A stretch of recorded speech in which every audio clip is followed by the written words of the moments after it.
Hey boo, I'm just leaving work, about to hop on the train and head home to film season 2 of Dish with Tashay. I'll call you when I'm done, okay? Thanks for tuning in to the Dish with Tashay season 2. I am really excited. I'm also a little nervous, but mostly excited because I started the Dish with Tashay at the top of the pandemic in 2020.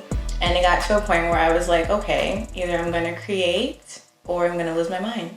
And I ended up doing both. So here we are. As you may or may not know, I am an actor. You might have seen me in That Damn Michael Shea, season 1 and 2. You might have seen me in some beauty campaigns. You might have seen me in Fabio Foreign's music video, Hello, featuring Chloe, where I'm playing his girlfriend. You know, I'm out here trying to create my own reality and all that good stuff. But aside from acting, I'm also a set dresser, so I work in TV and film production. And what a set dresser does is basically we build and dress TV and movie sets. So whether we are an actual location, like it could be a bar or someone's house or apartment that we rented out, wherever it is, we're most likely packing everything up and then redressing the whole set. Or we're in a production stage where we are literally building the whole set from scratch, and I'm talking houses, buildings, all types of offices, labs. We literally make nothing into magic, and I'm honestly always so blown away coming into work, just to see the vision come to life. I feel like we kind of make the impossible happen, and we can make anything into what we need it to be. I have a whole tool bag, and none of my friends believe that I'm pulling up carpets and putting down new floors, tiles in bathrooms, and I can mount a TV for you. Whatever you need, I got you. And these are skills that I've learned on set. So I was drawn to film production because I have a passion for filmmaking, whether I'm in front of the camera or behind it. Really grateful to have the perspective of working behind the camera, because me personally, I've come to set as an actor and I don't think about how a bed got there or a dresser or the fact that a hospital room is set up inside this office building. I just walk in and I'm just more focused on my lines and the acting. As a set dresser,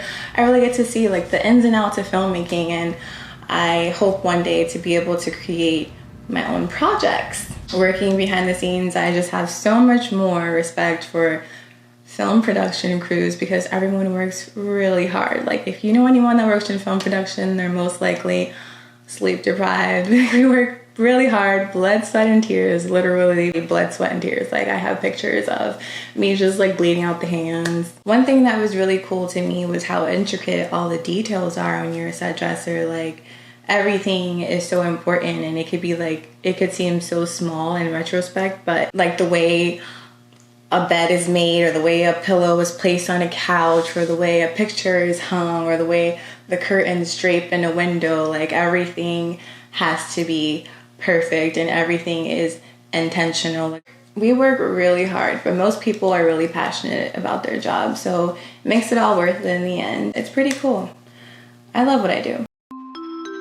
Also, a PSA, if you're an actor, okay, please be nice to your PAs because they work really long hours. They're always the first ones on set and the last ones to leave, and their jobs are hard enough. They definitely should be getting paid way more than they do. Please, we don't need some diva on set making anyone's life any harder than it needs to be. So just be a decent human, okay? And we're back. So yeah, I haven't just been sleeping, even though I do love to sleep. I started the Dish with Tash because I wanted to just create a space where people could come and feel uplifted or motivated or entertained or seen and heard and understood. This is a no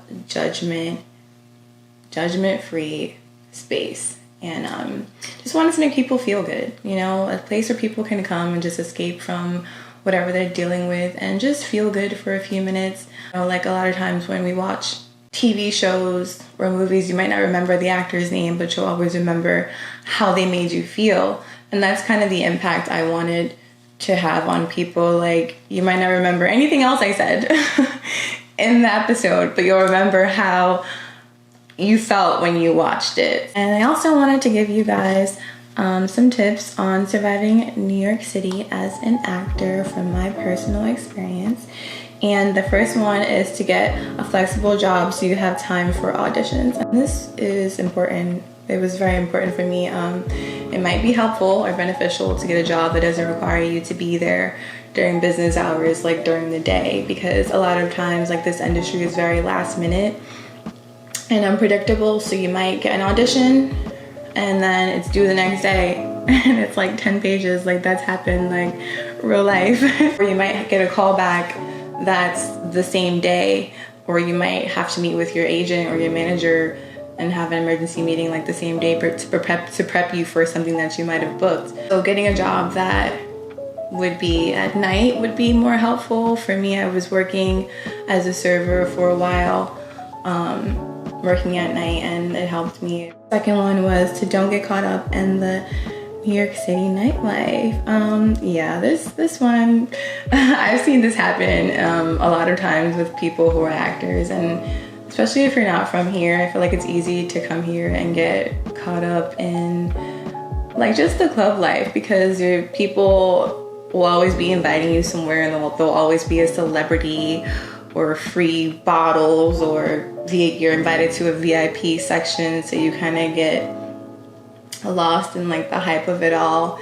And you want to make sure you stay focused, you know, because you'll be doing these things, and then before you know it, a year or 2 years will pass, and all you'll remember doing is how you were just having fun in clubs and you didn't really accomplish the things that you wanted to accomplish. So I know New York is like the mecca of nightlife, and it's very easy to get sucked into like the hype of nightlife, but definitely stay focused and just do everything in moderation. And you're gonna need that energy to focus, to get to the bag, to book those roles. The third one I have is to remember your why.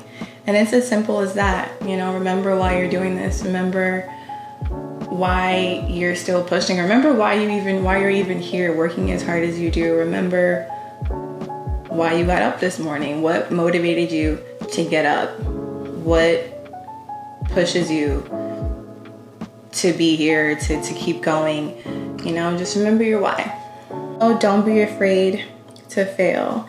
Yes, because let me tell you something. The Knicks, they stay losing, okay?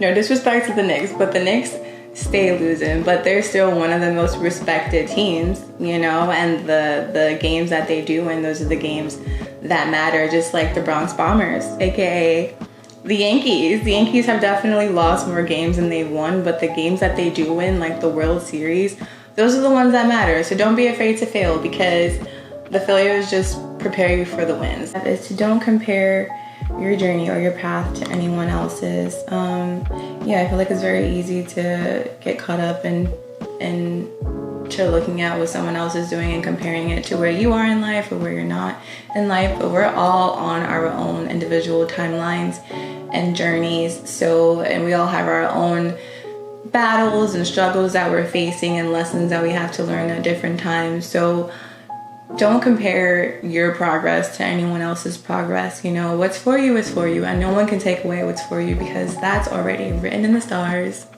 You know, so just focus on being the best you, focus on turning the L's into lessons and doing the best you can. And if you keep doing that, eventually you'll get to where you want to be. And just trust God's timing. I learned that like being patient isn't really about just waiting. It's about having the ability to remain positive while you wait. So I guess be patient is another one. Being patient.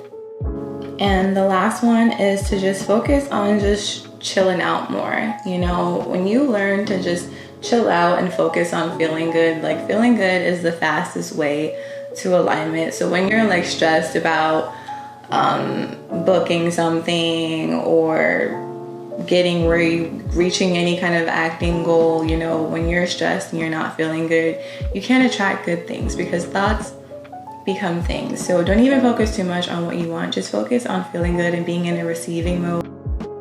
I know this is easier said than done, but you don't have to do it perfectly every day. Just being aware of your thoughts, or being more conscious of your thoughts. And even if you have to physically open your mouth and